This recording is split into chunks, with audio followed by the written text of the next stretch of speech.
Oats খেতে ভালো না লাগলে তোমরা কিন্তু আমার মতন এইভাবে গুঁড়ো করে রেখে কিন্তু ওয়েট কমানোর জন্য ওটস অবশ্যই খেতে পারো সকালের ব্রেকফাস্টে। হ্যালো বন্ধুরা, শুভ দুপুর। এ দেখো, আমি এটা যদিও আমার সকালের জন্য বানিয়েছি, সকালের খাবার।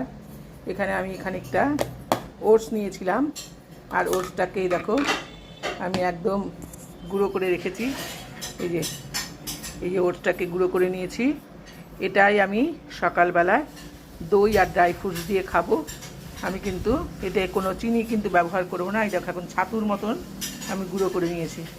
এটাকে কৌটো ভরে এখন রেখে দেবো, আর প্রতিদিন সকালে একটু টক দই আর ড্রাই ফ্রুটস মিশিয়ে খেয়ে নেব।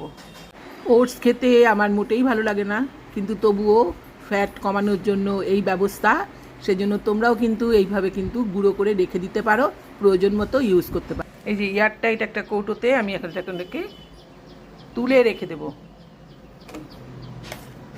তোমরাও কিন্তু এইভাবে একবারে করে নিয়ে কয়েকদিনের জন্য রেখে দিতে পারো এবং প্রয়োজন মতো তোমরা ব্যবহার করতে পারো। আমার ওই চিবিয়ে ইচ্ছা করে না খেতে, সেই জন্যই আমি করে রাখলাম। এখানে আমি নিয়ে নিয়েছি এই খানিকটা ড্রাই ফ্রুটস।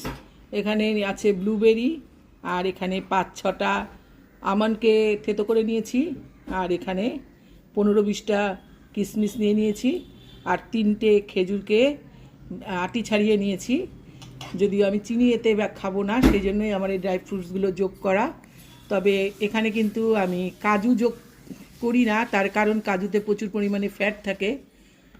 সেই জন্য এর সাথে আমি এখন ঠিক 2 চামচ ওটস, যেটা গুঁড়ো করেছি, সেই যে 2 চামচ ওটস নিচ্ছি। খুব বেশি নেব না, এই 1 চামচ, এই 2 চামচ। এবার এতে আমি টক দই, আজকের টক দইটা যদি আমার কেনা, আমি ঘরেই বসাই, এখন টক দই নেই, সাজা লাগবে জন্য আমি একটু টক দই নিয়ে এসেছি।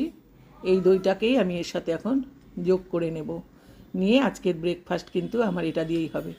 আর যেটা দই একটু রেখে দেবো সাজার জন্য, এটা দিয়ে আজকের থেকে আমি এবার ঘরেই দই বসাবো। ঘরে বসানো দই কিন্তু আমি কালকের থেকে খাবো। যে এটা এখন আমি মিশিয়ে নিচ্ছি। তোমরাও কিন্তু এইভাবে ফ্যাট কমানোর জন্য কিন্তু দই সহযোগে তোমরা ওটস গুঁড়ো করে নিয়ে কিন্তু তোমরা খেতে পারো। টাটা, তোমরা ভালো থেকো, সুস্থ থেকো, আবার দেখা হবে তোমাদের সাথে।